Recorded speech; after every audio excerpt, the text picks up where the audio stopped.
ओम श्री कृष्णम कृष्णाय नमः।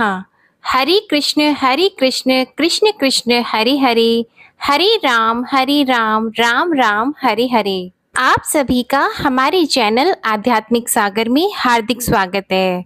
भगवत गीता का ज्ञान परमात्मा भगवान श्री कृष्ण के द्वारा महाभारत में अर्जुन को दिया गया था। आज की इस वीडियो में आप श्रीमद् भगवत गीता के अध्याय 1 का श्रवण करेंगे। धृतराष्ट्र और संजय के संवाद में धृतराष्ट्र बोले, हे संजय, धर्म भूमि कुरुक्षेत्र में इकट्ठे हुए युद्ध की इच्छा वाले मेरे और पांडु के पुत्रों ने क्या किया है? इस पर संजय बोले, उस समय राजा दुर्योधन ने व्यूह रचना युक्त पांडवों की सेना को देखकर और द्रोणाचार्य के पास जाकर यह वचन कहा, हे आचार्य, आपके बुद्धिमान शिष्य द्रुपद पुत्र धृष्टद्युम्न द्वारा व्यूहाकार खड़ी की हुई पांडु पुत्रों की इस बड़ी भारी सेना को देखिए। इस सेना में बड़े बड़े धनुषों वाले युद्ध में भीम और अर्जुन के समान बहुत से शूरवीर हैं, जैसे सात्यकी और विराट तथा महारथी राजा द्रुपद और धृष्टकेतु, चेकितान तथा बलवान कशिराज, पुरुजित, कुंतीभोज और मनुष्यों में श्रेष्ठ शैव्य और पराक्रमी युधामन्यु तथा बलवान उत्तमौजा, सुभद्रा पुत्र अभिमन्यु और द्रौपदी के 5 पुत्र, ये सभी महारथी हैं। हे ब्राह्मण श्रेष्ठ, हमारे पक्ष में भी जो जो प्रधान हैं उनको आप समझ लीजिए। आपके जानने के लिए मेरी सेना के जो जो सेनापति हैं उनको कहता हूँ। एक तो स्वयं आप और पितामह भीष्म तथा कर्ण और संग्राम विजयी कृपाचार्य तथा वैसे ही अश्वत्थामा, विकर्ण और सोमदत्त का पुत्र भूरिश्रवा तथा और भी बहुत से शूरवीर अनेक प्रकार के शस्त्र अस्त्रों से युक्त, मेरे लिए जीवन की आशा को त्यागने वाले सब के सब युद्ध में चतुर हैं। भीष्म पितामह द्वारा रक्षित हमारी वह सेना सब प्रकार से अजेय है और भीम द्वारा रक्षित इन लोगों की यह सेना जीतने में सुगम है। इसलिए सब मोर्चों पर अपनी अपनी जगह स्थित रहते हुए आप लोग सब के सब ही निसंदेह भीष्म पितामह की ही सब ओर से रक्षा करें।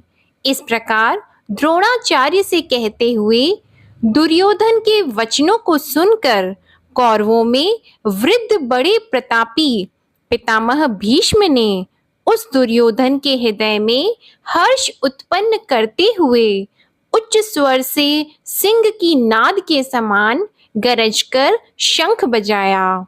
उसके उपरांत शंख और नगारे तथा ढोल, मृदंग और नृसिंग आदि बाजे एक साथ ही बजे। उनका वह शब्द बड़ा भयंकर हुआ। उसके अनंतर सफेद घोड़ों से युक्त उत्तम रथ में बैठे हुए श्री कृष्ण महाराज और अर्जुन ने भी अलौकिक शंख बजाए। उनमें श्री कृष्ण महाराज ने पांचजन्य नामक शंख और अर्जुन ने देवदत्त नामक शंख बजाया। भयानक कर्म वाले भीमसेन ने पौंड्र नामक महाशंख बजाया। कुंती पुत्र राजा युधिष्ठिर ने अनंत विजय नामक शंख और नकुल तथा सहदेव ने सुघोष और मणिपुष्पक नाम वाले शंख बजाए। श्रेष्ठ धनुष वाले काशीराज और महारथी शिखंडी और धृष्टद्युम्न तथा राजा विराट और अजेय सात्यकी तथा राजा द्रुपद और द्रौपदी के 5 पुत्र और बड़ी भुजा वाले सुभद्रा पुत्र अभिमन्यु, इन सब ने हे राजन अलग अलग शंख बजाए और उस भयानक शब्द ने आकाश और पृथ्वी को भी शाब्दायमान करते हुए धृतराष्ट्र पुत्रों के हृदय विदीर्ण कर दिए। हे राजन, उसके उपरांत कपिध्वज अर्जुन ने खड़े हुए धृतराष्ट्र पुत्रों को देखकर उस शस्त्र चलने की तैयारी के समय धनुष उठाकर ऋषिकेश श्री कृष्ण महाराज से यह वचन कहा, हे अच्युत, मेरे रथ को दोनों सेनाओं के बीच में खड़ा करिए। जब तक मैं इन स्थित हुए युद्ध की कामना वालों को अच्छी प्रकार देख लूं कि इस युद्ध रूप व्यापार में मुझे किन किन के साथ युद्ध करना योग्य है। दुर्बुद्धि दुर्योधन का युद्ध में कल्याण चाहने वाले जो जो ये राजा लोग इस सेना में आए हैं, उन युद्ध करने वालों को मैं देखूंगा। संजय बोले, हे धृतराष्ट्र, अर्जुन द्वारा इस प्रकार कहे हुए महाराज श्री कृष्णचंद्र ने दोनों सेनाओं के बीच में भीष्म और द्रोणाचार्य के सामने और संपूर्ण राजाओं के सामने उत्तम रथ को खड़ा करके ऐसे कहा कि हे पार्थ, इन इकट्ठे हुए कौरवों को देखो। उसके उपरांत प्रथापुत्र अर्जुन ने उन दोनों ही सेनाओं में स्थित हुए पिता के भाइयों को, पितामहों को, आचार्यों को, मामों को, भाइयों को, पुत्रों, पौत्रों तथा मित्रों को, ससुरों को और सुहृदयों को भी देखा।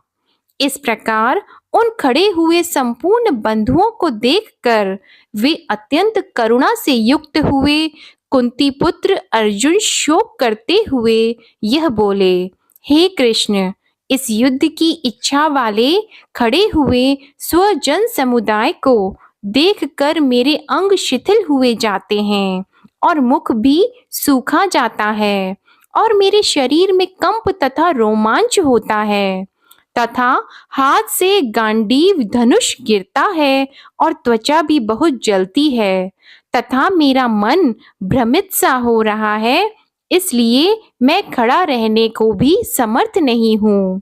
हे केशव, लक्षणों को भी विपरीत ही देखता हूँ तथा युद्ध में अपने कुल को मारकर कल्याण भी नहीं देखता। हे कृष्ण, मैं विजय नहीं चाहता और राज्य तथा सुखों को भी नहीं चाहता। हे गोविंद, हमें राज्य से क्या प्रयोजन है अथवा भोगों से और जीवन से भी क्या प्रयोजन है, क्योंकि हमें जिनके लिए राज्य, भोग और सुख आदि इच्छित हैं, वे ही यह सब धन और जीवन की आशा को त्याग कर युद्ध में खड़े हैं, जो कि गुरुजन, ताऊ, चाचे, लड़के और वैसे ही दादा, मामा, ससुर, पोते, साले तथा और भी संबंधी लोग हैं। इसलिए हे मधुसूदन, मुझे मारने पर भी अथवा 3 लोक के राज्य के लिए भी मैं इन सबको मारना नहीं चाहता। फिर पृथ्वी के लिए तो कहना ही क्या है। हे जनार्दन, धृतराष्ट्र के पुत्रों को मारकर भी हमें क्या प्रसन्नता होगी।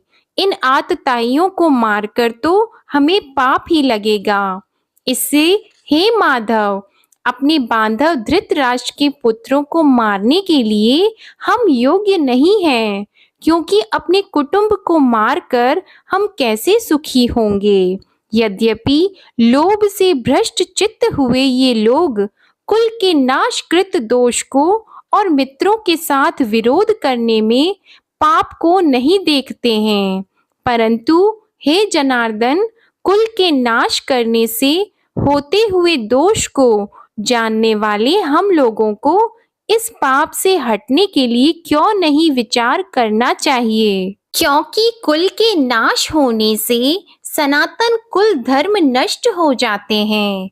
धर्म के नाश होने से संपूर्ण कुल को पाप भी बहुत दबा लेता है तथा हे कृष्ण, पाप के अधिक बढ़ जाने से कुल की स्त्रियां दूषित हो जाती हैं और हे वार्ष्णेय, स्त्रियों के दूषित होने पर वर्ण संकर उत्पन्न होता है और वह वर्ण संकर कुल घातियों को और कुल को नरक में ले जाने के लिए ही होता है। लोप हुई पिंड और जल की क्रिया वाले इनके पितर लोग भी गिर जाते हैं और इन वर्ण संकर कारक दोषों से कुल घातियों के सनातन कुल धर्म और जाति धर्म नष्ट हो जाते हैं तथा हे जनार्दन, नष्ट हुए कुल धर्म वाले मनुष्यों का अनंत काल तक नरक में वास होता है, ऐसा हमने सुना है। अहो शोक है कि हम लोग बुद्धिमान होकर भी महान पाप करने को तैयार हुए हैं, जो कि राज्य और सुख के लोभ से अपने कुल को मारने के लिए उद्यत हुए हैं। यदि मुझ शस्त्र रहित न सामना करने वाले को शस्त्रधारी धृतराष्ट्र के पुत्र रण में मारें, तो वह मारना भी मेरे लिए अति कल्याणकारक होगा। तब संजय बोले, रणभूमि में शोक से उद्विग्न मन वाले अर्जुन इस प्रकार कहकर बाण सहित धनुष को त्याग कर रथ के पिछले भाग में बैठ गए। इति श्रीमद् भगवद गीता रूपी उपनिषद एवं ब्रह्मा विद्या तथा योग शास्त्र विषयक श्री कृष्ण और अर्जुन के संवाद में अर्जुन विषाद योग नामक पहला अध्याय समाप्त। बोलो भगवान श्री हरि नारायण की जय। अगली वीडियो में आप भगवत गीता के अध्याय 2 के महात्म्य का प्रसंग सुनेंगे। इसके लिए आप हमारे चैनल को सब्सक्राइब कर लें और बेल आइकन को भी दबाएं, जिससे आपको हमारे आने वाली वीडियोस की नोटिफिकेशन मिलती रहे। वीडियो पसंद आए तो इसे लाइक करें, शेयर करें और कमेंट सेक्शन में ओम कृष्ण कृष्णाय नमः लिखना ना भूलें। धन्यवाद।